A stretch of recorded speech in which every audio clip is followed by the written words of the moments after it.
Hey, why do you have the latest game console? Oh, Max wanted it, so I bought it. What? Why do you have so much money? I withdrew it from our joint account. Huh? Why did you do that? It's fine, it's marital property after all. My husband has been distributing the inheritance in each case, but honestly, it's not that much. Therefore, if my husband continues to spend money as he currently does, the funds will eventually run out. Since our son also intends to go to college in the future, tuition will be needed as well. In such a situation, I am seriously concerned about whether we can make a living in the future. My name is Nicole. I am a 43-year-old office worker. I have been married to Sean for almost 15 years now. Our son, Max, is currently 17 years old and attends high school. In fact, our son is my husband's child from a previous relationship. My husband had a previous spouse who disappeared right after giving birth. After his ex-wife disappeared, he took care of his son alone with support from his parents. Then one day, a completed divorce application arrived and he had no choice but to divorce. After some time, we started dating and eventually got married. At the time, our son was 2 years old and recognized me as his real mother. There was deep affection between Sean and me, and our son also felt close to me. So we decided to marry early and build a family. Thus, we became a couple. Despite what happened with the ex-wife, his parents warmly welcomed me. Nicole seems trustworthy. Unlike the previous wife, she doesn't have instability. Honestly, I wasn't too surprised when she suddenly disappeared. My mother-in-law said this calmly, and I admired her mental strength. With the support of my in-laws, I felt that the first experience of parenting would go smoothly. Since our son is also fond of his grandmother, she could offer advice if needed. Thus, our married life began. Our son was adorable, and our newlywed life with my husband was fun. The initial phase of marriage was truly happy. Our son grew up healthy, and the relationship within the family was good. Every day was enjoyable. When busy with work, my mother-in-law came to help, and the family supported each other through various challenges. I believed our happy days would continue indefinitely, but unexpected events happened suddenly. What? You were laid off? This happened about 10 years after we got married. Due to the economic downturn and worsening management, the company my husband worked for implemented a massive layoff, and unfortunately, my husband was one of them. Damn it. Why was I laid off? For my husband, the news of being laid off was a huge shock as he had not anticipated it. Did you ask your boss to reconsider?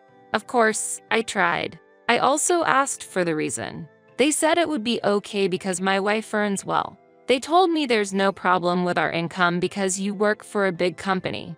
Oh, apparently, my high income was the reason my husband was put on the layoff list. Knowing this fact, I was engulfed in complex emotions.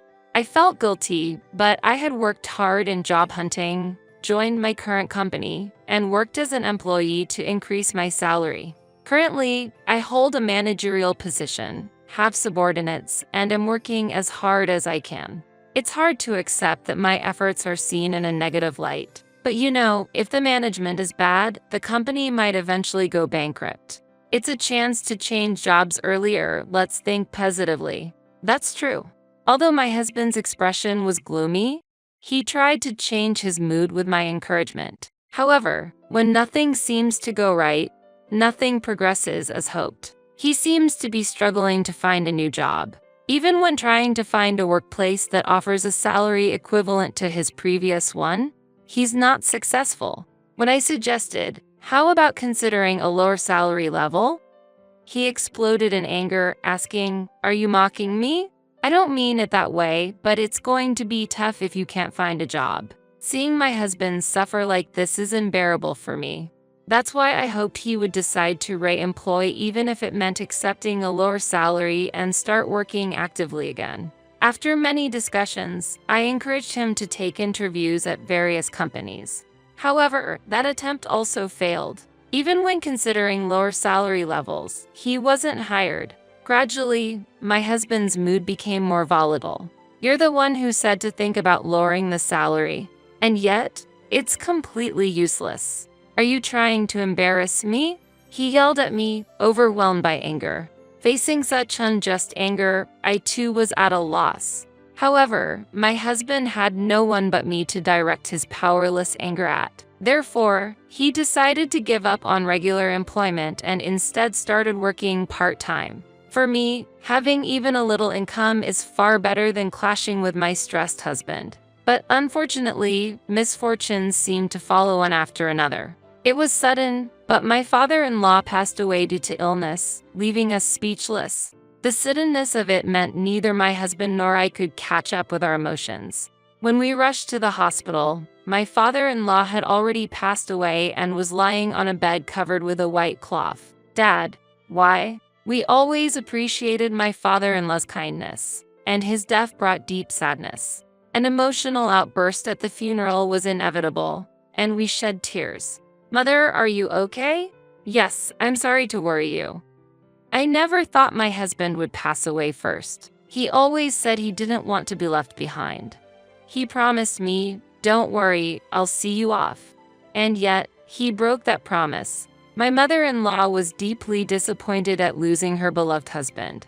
Our 12-year-old son understood the concept of death and mourned his grandfather deeply. Since then, I began visiting my mother-in-law regularly. I did so because I didn't want her to feel the loneliness that often comes with living alone. Nicole, thank you always. But aren't you pushing yourself too hard? You seem pale. No, it's nothing. I'm just a bit busy with work. I replied to my mother-in-law's concern like that. But in reality, I felt a significant burden. My husband, while only working as a part-timer 2 or 3 days a week, didn't help with household chores at all. As a result, I had to take on all household duties in between my busy work schedule, sometimes even while working overtime. My growing son had a hearty appetite, necessitating the preparation of a substantial amount of food. I'm hungry. Is dinner not ready yet? Unaware of how much I was struggling, our son made self-centered demands. I'm preparing it now. Please wait a bit. What? That's useless. Don't talk to your mom like that. Be quiet. If you don't want to be complained at, do your chores properly. Our son was entering his rebellious phase and started to behave rudely towards me. I was already mentally and physically exhausted, and facing such issues only added to the hardship. Hey, can you say something? Max's behavior has been too much lately. When I brought up the issue, my husband reluctantly responded, it's natural for a son to act that way towards his mother. He'll change his attitude as he grows up. Still, since my husband didn't support me, our son thought he could get away with anything. Can you increase my allowance, Mom? It's not possible. The amount we're giving now is enough. You'll have to manage with that. What?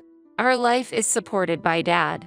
That is, while I was at a loss for words, my husband was watching me from afar.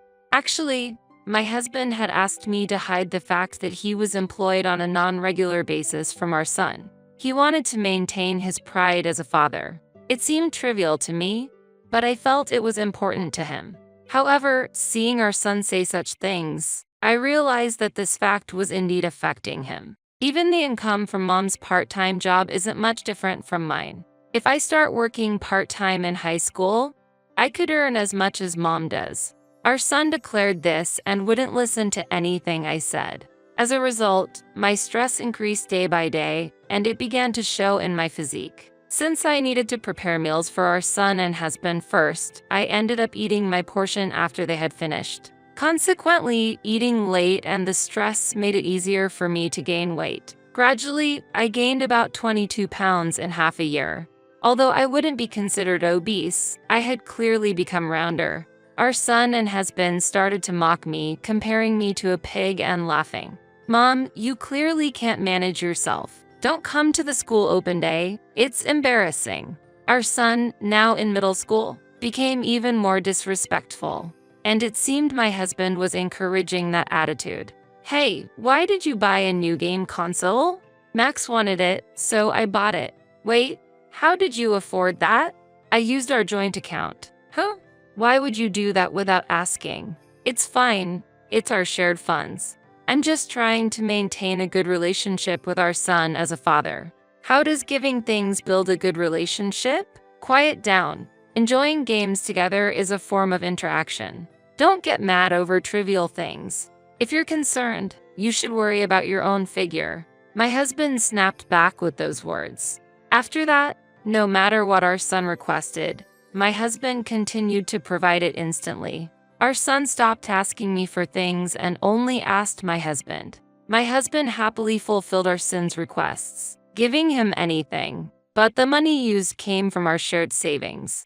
There was a time when my husband contributed a bit to the savings, but the funds were depleting at a fast pace, and soon my contributions might also be exhausted. When our son entered high school, my husband started buying him expensive wallets and brand-name clothes, probably to maintain a facade for our son, providing valuable items so our son wouldn't realize that his father was a non-regular employee. However, my husband's contributions to our shared savings almost ceased, and in reality, I was covering all living expenses. My husband seemed indifferent to this fact, covering gifts for our son from the shared savings, while his allowance came from his part-time income. My husband seemed to be self-sufficient in managing money, showing no intention of contributing to the household. My father-in-law passed away a few years ago, and last year, my mother-in-law also left this world. Although their inheritance was divided, it wasn't much in reality. If my husband continues spending at this rate, our funds will eventually run out, sooner or later. Our son also wishes to go to college, which will require tuition fees. Facing such financial conditions, I felt a deep anxiety about how we would manage in the future. At that time, our son wanted an expensive watch for his birthday, costing several $1,000s. Clearly, a high school student doesn't need such an expensive item. Yet, my husband said, "That's great. Then, how about Dad buys one too and we both wear the same brand?" I couldn't stand it anymore and spoke out strongly. Look at reality. A high school student doesn't need such expensive items, and you need to start saving. We can't afford to make such purchases. When I got angry, my husband was shocked and became furious. "What did you say? You're just a wife. Don't get cocky." Our son agreed with my husband's opinion, saying, "That's right. You're just a pet pig." As our son began to mock me, my husband joined in, laughing. "You look just like an unsightly pig." "Hey Dad, what should we do with such a pig? She doesn't earn much anyway. Indeed, we should kick out a pig that brings in little income from the house." This is how my husband and son insulted me. I had reached my breaking point. Why should I endure such treatment? I decided to leave the house with my belongings. The rest is up to them. They won't manage well without me. As I was packing, my husband and son mocked me, saying, "Good riddance to the noisy one." I didn't argue back, just silently packed my things and left the house. For the night, I stayed at a hotel and withdrew my share of the money from the bank the next morning. It was the money I had contributed to our joint account over the years. A week later, I received an angry call from my husband. I was busy, but I didn't want it to affect my work, so I reluctantly answered. "Hey, why did you withdraw money from the account? Return the money, thief." My husband was screaming, but that money was all earned by me. "It seems you're mistaken, but the funds in the joint account are not solely yours. I have been contributing my earnings every month. I withdrew my share because I didn't want it to be spent without my consent. So, the remaining amount is equivalent to what you have contributed. If nothing is left, it means you have spent all of your savings. That is, Nicole, come back." Upon hearing those words, I ended the call. Then, I immediately blocked his number. They should learn the hard way what it's like without me. For a year, I didn't return home. During that time, my husband and son contacted me numerous times. Months passed, and it seemed that my husband's part-time income was not enough to sustain their lives. Realizing their dire situation, our son demanded the truth from my husband. Eventually, my husband confessed, and since then, they had been struggling to bring me back home. I rented an apartment close to my workplace and focused on my job. As a result, I was able to lead a significant project to success. A year passed quickly as I concentrated on my work, and feeling it was time to settle things with my husband and son, I agreed to meet them. It was the moment for a final decision regarding our past relationship. When we finally met, the condition of my husband and son was pitiful. They appeared before me in a deteriorated state, their clothes ragged, hair unkempt, and it was clear they were not leading a healthy lifestyle. Since the last time I saw them, they had lost a noticeable amount of weight in a state that couldn't be considered healthy. During this time, I managed to regain my health due to the change in my living situation, losing about 22 pounds in a year and returning to my slim figure. Without making significant changes to my diet, merely putting mental distance between myself and my husband and son greatly reduced my stress.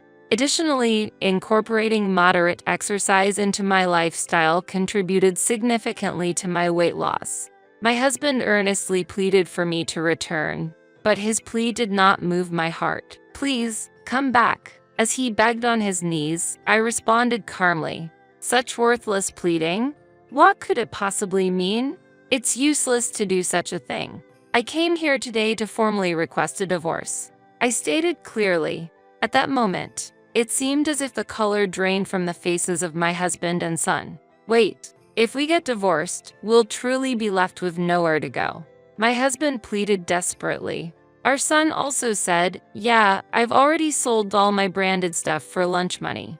I can't stand this poverty any longer," appealing to the severity of our current situation. However, I had already made my decision and was ready to start a new life away from my husband and son. "I have no obligation to you. You ignored me and treated me like a servant. I'm fed up with both of you. I've decided to eliminate you from my life, so I'm cutting ties completely." Our son suddenly seemed to realize something and argued back. "Then, you should pay child support. If you're divorcing Dad, you should be the one to pay." My husband agreed with our son, intensifying their demand. "That's right. Since you're the one earning, you should pay child support. Then we can agree to the divorce." They seemed to think they had played a clever hand. However, my husband and son were overlooking a crucial fact. "Actually, I'm not obligated to pay you any child support." "What? Max, you're not biologically related to me." Our son looked surprised. "What do you mean?" "Max, you are a child of his previous wife. Shortly after you were born, your biological mother disappeared and you were raised by your grandparents. I married your father when you were 2 years old. So, we have no blood relation, and I have no obligation to pay child support after the divorce." "I see. Despite that, I have loved and cared for you as my own child, but I can't take it anymore. I'm ending my marriage with this man, severing ties with you, and we're going back to being complete strangers." My declaration seemed to shock our son and husband, leaving them visibly pale. "I want you to sign the divorce papers immediately, but if that's difficult, I'll have to hire a lawyer and possibly take this to court." "Court? We can't afford that." "Then sign the divorce papers." My husband reluctantly signed the divorce papers. Afterward, I submitted the divorce documents to the city hall, and the divorce from my husband was officially finalized. My ex-husband is now juggling multiple part-time jobs, exhaustedly supporting both his son's education and their livelihood. However, due to the shock of the truth about his lies and the fact that I wasn't their biological mother, our son harbors strong resentment towards him, and their relationship has significantly deteriorated. I still receive messages from them asking for help, but I ignore them. I hope our son takes this opportunity to reflect on himself and improve his character. As for my ex-husband, even if he suffers from the consequences of his actions, I feel nothing. With these thoughts, I continue to immerse myself in my work today. For the foreseeable future, I plan to focus more on achieving results at work than on love or marriage. My name is Dorothy. I am 68 years old this year. At the end of last year, my husband, with whom I lived, suddenly passed away from cancer, and I had to move in with my eldest son, John, on short notice. Originally, my husband and I lived in the house where John and his family now reside. However, when John started his own family and had a child, we moved to a small one-room apartment nearby and gave them the house. We tried to be considerate in our own way. John runs his own business and couldn't get a mortgage due to his unstable income, so my husband decided to give them the house, thinking about the future of our grandchildren. When we handed over the house, we renovated the interior to make it as good as new. John was blessed with 3 children afterward, and we maintained a good relationship, playing with our grandchildren occasionally, and dining together at a nearby restaurant on birthdays. But when my husband was diagnosed with cancer and it was too late for treatment, he contacted John, concerned about my future, and said, "After I'm gone, please take care of Mother. Live with her." My husband asked John to live with me. I told my husband not to worry as I was still healthy and could live alone, but he wouldn't accept it. He was worried about leaving me alone. John respected his father's last wish and accepted living with me. In fact, since we gave the house to John, I had never set foot in it. Thinking that John's wife, Cindy, might mind, I refrained from visiting their house. Therefore, I encountered an unexpected sight when I arrived at the house. To avoid being a burden, I moved to John's house with minimal luggage. The house was originally a modest 4-room house with 3 rooms upstairs and 1 downstairs. John came out of the house and said, "Was today the moving day?" He seemed surprised. He's always been forgetful, and that hasn't changed even as an adult. As I entered the house, I saw a mountain of shoes and a strange smell wafting from inside. The exterior looked normal, so I was shocked. John seemed unconcerned and muttered, "Dad said so, so I accepted it. But honestly, there's no place for you to live here, Mom," as he walked inside. Reluctantly, I took off my shoes and entered the house, where I found the room on the first floor overflowing with items. The living and dining rooms I was shown were also glittered with shopping bags and trash, leaving no place to stand. It was like the trash houses I had seen on TV, and I was astonished. Despite its clean exterior, the inside was like a different world in its filthiness. When Cindy, John's wife, noticed my arrival, she got up from the sofa. "Mother, since there's no place to lay out a mattress, please find somewhere appropriate. I'm too tired from work to prepare anything," she said before lying down again. She runs a beauty salon and, according to John, makes a substantial income. As I looked at John, he said, "I'm tired from work too. Why don't you organize the room yourself and make some space?" And then he went upstairs. With no choice, I moved the items from the room to the hallway, only for Cindy to yell, "Hey, don't put things in the hallway, they're in the way." I quickly apologized and arranged them, to which she said, "It's fine to tidy up, but don't throw anything away without asking," and returned to the living room. I managed to clear a small space. I was utterly exhausted from tidying up the heavily cluttered room. Then Cindy said, "Mother, can't you at least help with preparing the meal? I'm not your maid." I responded, "Oh, it's already time for dinner, isn't it?" I got carried away with cleaning and lost track of time, and hurried to the kitchen. I was so engrossed in tidying up the room that I lost track of time. The kitchen was littered with food waste, but Cindy was busily frying a large amount of meat. When I asked if there was anything I could help with, she pointed to the dishes and said, "Can you do the washing up?" She then added in a low voice, "I was hoping that you'd consider ordering pizza or something since you suddenly came to stay with us." Pondering over her words and my own sense of propriety, I decided not to argue and replied with a smile, "Sorry about that. I was a bit busy today, but how about we order pizza tomorrow?" Cindy's mood improved and she smiled. "That sounds good. Let's do that tomorrow." I reminded myself that the mess in the house was understandable given they had 3 children, and Cindy herself worked as a beautician and manager. I realized I needed to change my mindset to adapt to living there. That evening's dinner was just a lot of grilled meat and potatoes, with no other vegetables or soup prepared. Surprisingly, despite living in a dirty house, Cindy was very particular about clothing. She would always wash clothes and towels after just one use and strictly instructed her children not to get dirty. As a result, the whole family always looked presentable when going out. and they never realized the state of the house until now. From the next day, I devoted myself to cleaning. I neatly arranged items that were unclear whether they were trash or not, and sought confirmation from Cindy when she returned from work. Due to the large amount of trash, she eventually started to respond with a disinterested, "It's okay, just throw it away," when I asked for confirmation daily. I hesitated to touch other people's things, but it was hard to see the house I once lived in so dirty and with no walking space. After a month, the trash was finally cleared and the house became orderly. With walking space now available, the house looked significantly cleaner. The grandchildren were delighted, playing on the carpet and saying, "It's like the house we see on TV." Their habit of throwing half-eaten snacks on the floor also disappeared. Though John and Cindy never thanked me, I didn't mind as I did it willingly. But I didn't know that my cleaning was actually being seen as a nuisance. Far from being grateful, Cindy felt offended by my actions, saying, "What's this, sarcasm? A mother-in-law's check." No one complained or asked for it.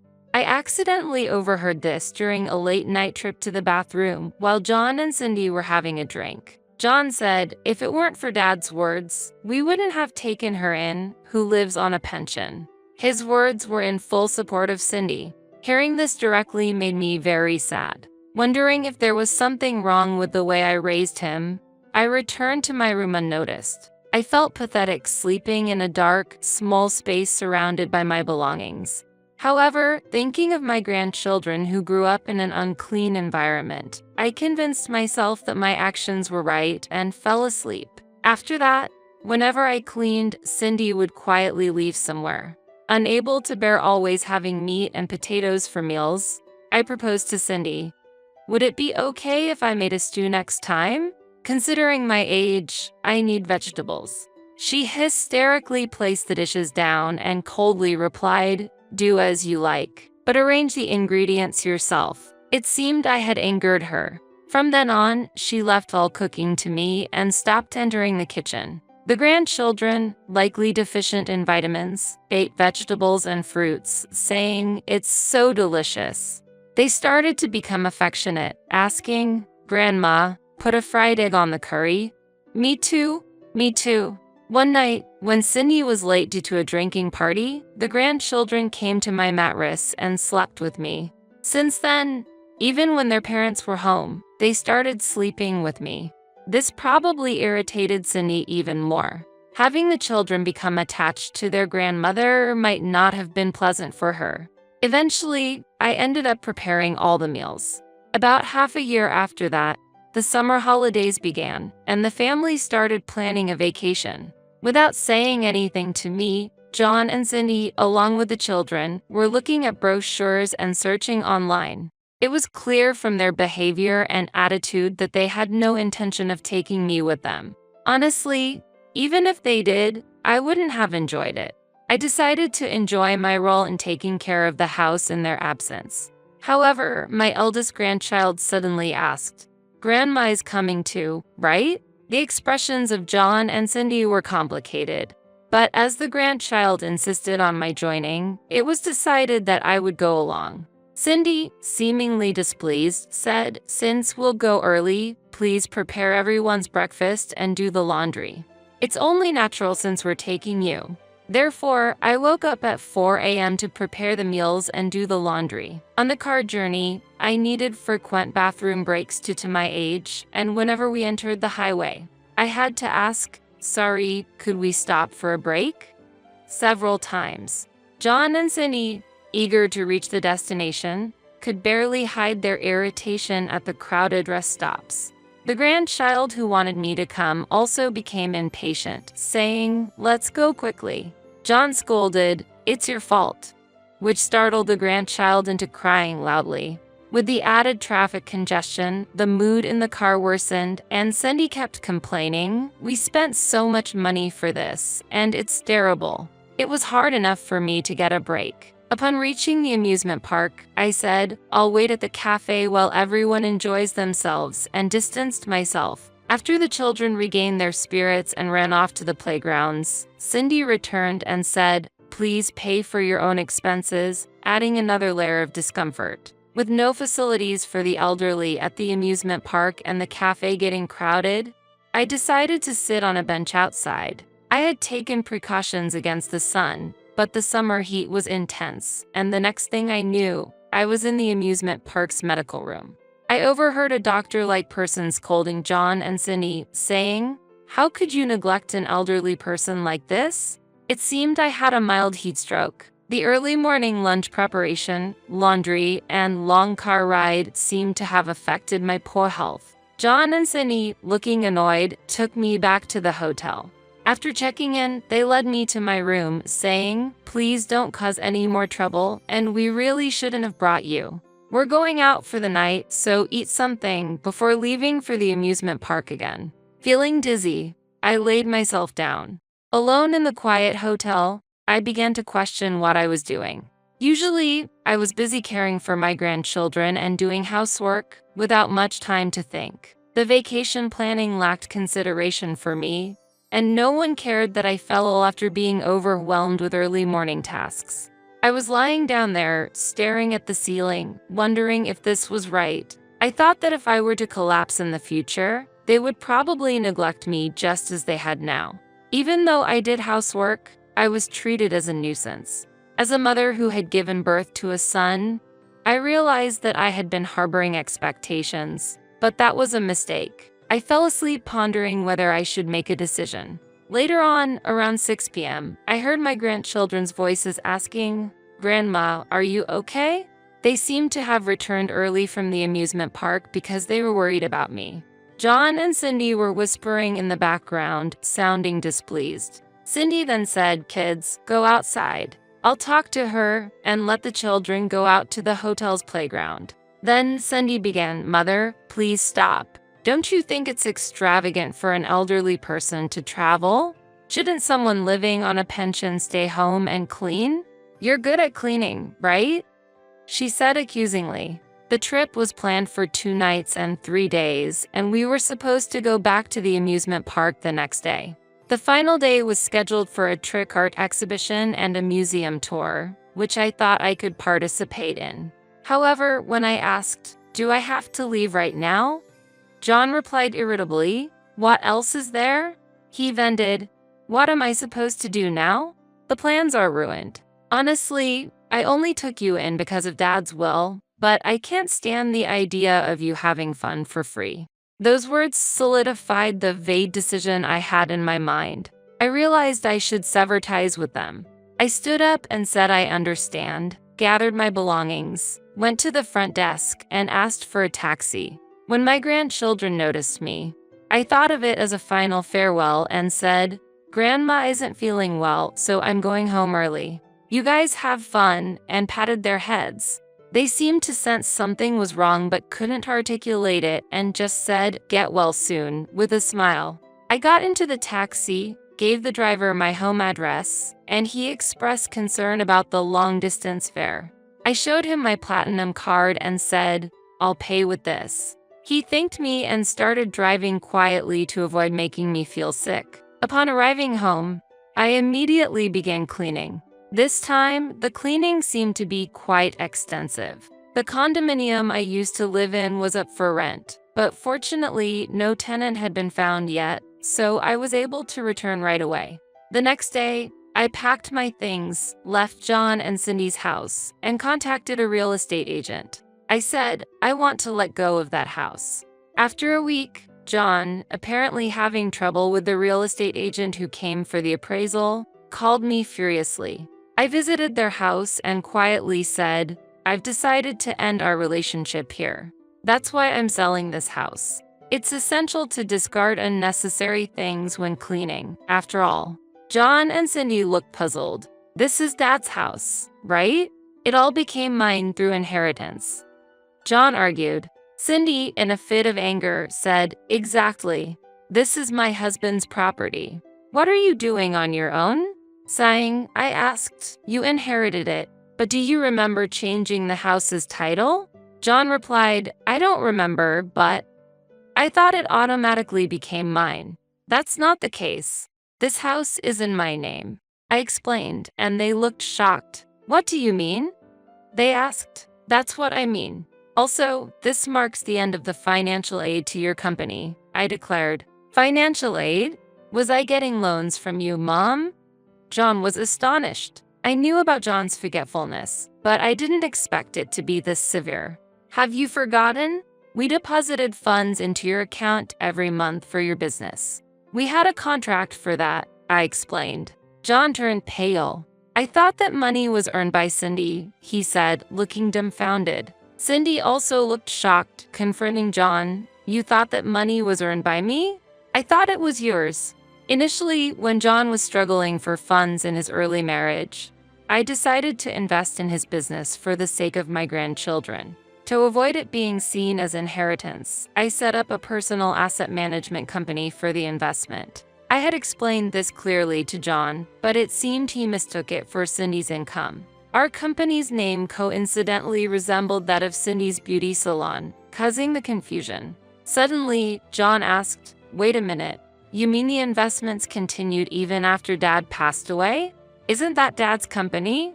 "I am the president of that company," I said. He looked at me as if he couldn't believe it. Cindy, too, was agape with astonishment. For the sake of your father's honor, I kept silent, but actually, that asset was mine.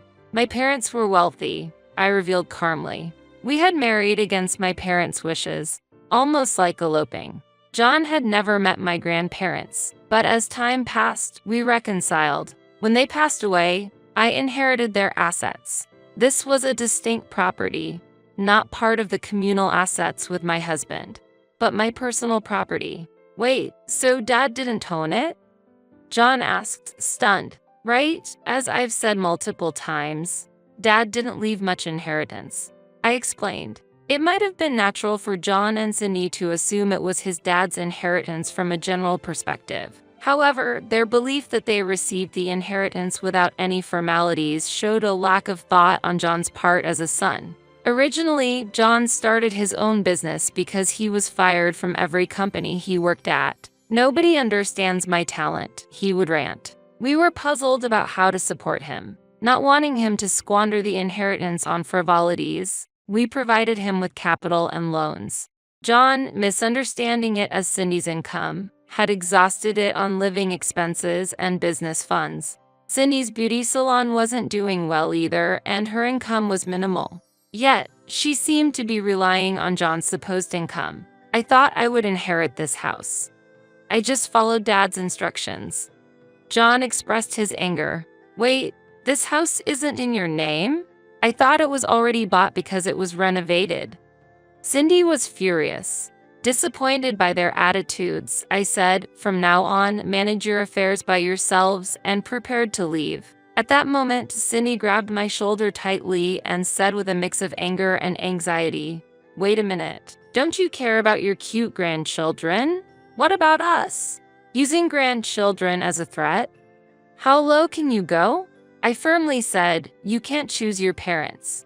Maybe there were problems with the way I raised you, but I'm done coddling.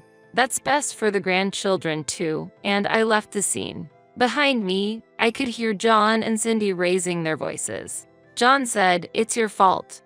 And Cindy retorted, "What are you talking about? You're to blame too." Eventually, the house was sold and John's business failed due to a lack of funds, leading to their divorce. They gave up custody, and I ended up taking care of the grandchildren. John and Cindy then became incommunicado, and I have no idea where they are or what they're doing now. Under my guidance, the grandchildren learned valuable household skills. The eldest learned to cook, the middle child mastered cleaning, and the youngest got good at organizing. They are learning the importance of handling their affairs themselves.